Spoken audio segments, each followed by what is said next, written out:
তোমাদের সাথে আজকে আমি একটা অন্যরকম ব্লগ শেয়ার করছি, বলতে পারো মিনি ব্লগ। এটা একটা পুজোর ব্লগ, শিবরাত্রি করেছিলাম, সেই পুজোর ব্লগ তোমাদের সাথে শেয়ার করছি। এখন কিন্তু সচরাচর তোমাদের সাথে লং ভিডিও ব্লগ শেয়ার করি না, তো ভাবলাম এটা শেয়ার করি, যেহেতু লং ভিডিও আমাদের দিতে হবে, সে যেটা যেরকম টপিকই হোক না কেন। তো দেখো এদিনকে সকালবেলা তোমরা তো জানোই আমি শিবরাত্রি করছি, আমি বলেইছি তোমাদেরকে ছোট রিলসে। তো দেখো আমি আর আমার এই যে দেওর আর বাবান তিনজনা মিলেই গিয়েছি। এই দেওরও দেখো ও কিন্তু শিবরাত্রি করছে, দেখো ও আমার সাথে সমানে সমানে শিবরাত্রি করেছে। কাছাকাছি একটা মন্দির ছিল, সেই মন্দিরে গিয়েছিলাম আমরা জল ঢালতে। প্রচণ্ড ভিড় ছিল, কিন্তু আমাদের ভাগ্যটা খুবই ভালো যে আমরা যখন গেছি তখন ভিড়টা কম ছিল। আমরা যেই লাইনে দাঁড়িয়েছি পরে প্রচুর ভিড় পড়ে গিয়েছিল। তো দেখো আমরা ভেতরে যখন জল ঢেলেছি তখন তো সেরকমভাবে আমি ভিডিও করিনি, কারণ ওখানে পুজো হচ্ছে, পুজোর সময় কি ভিডিও করব। তিনবার হবে, তিনবার।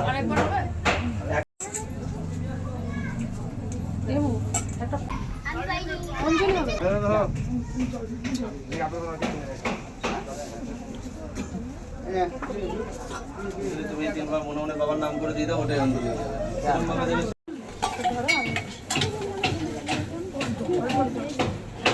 তাড়াতাড়ি করবে।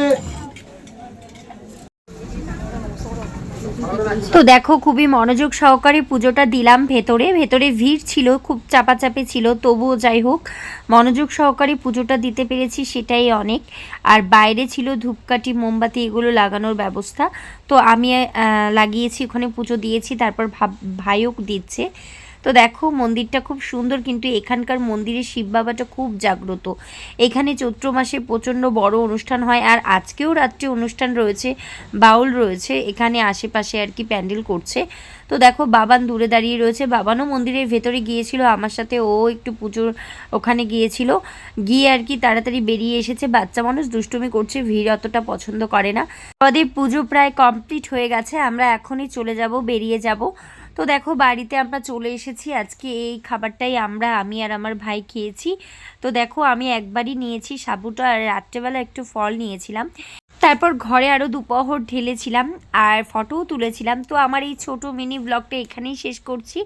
কেমন লাগে জানিও, যদি ভালো লাগে অবশ্যই লাইক কমেন্ট করো।